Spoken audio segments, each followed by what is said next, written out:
To.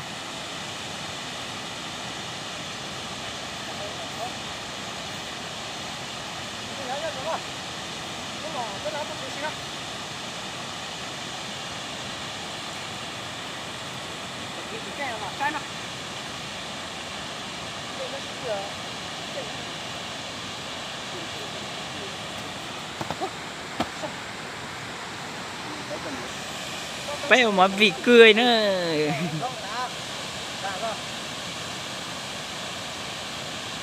Mua ra bao lâu?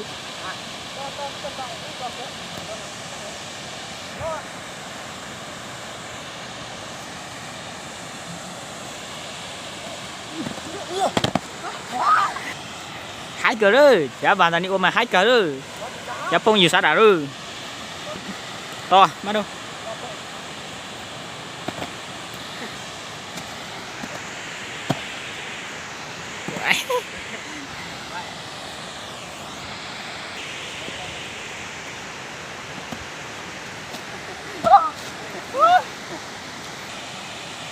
Đi đi, diễn đi.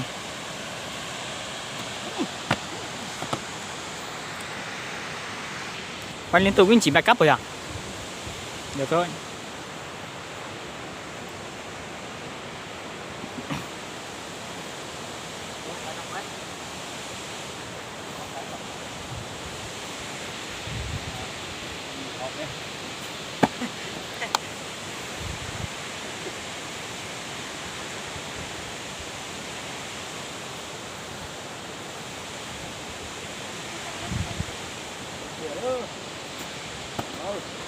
Hai tiếng rồi.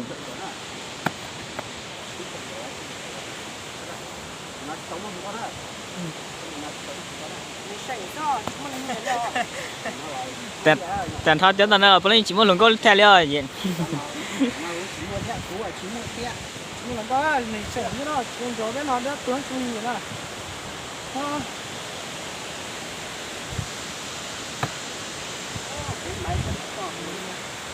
Trên kia. Trên cờ.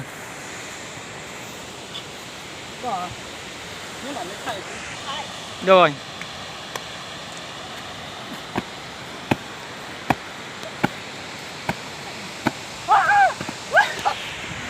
Sao nó đọc chưa?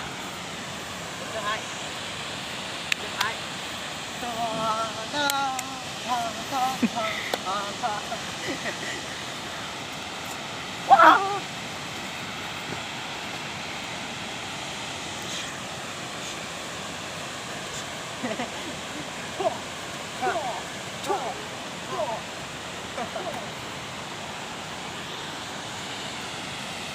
Linh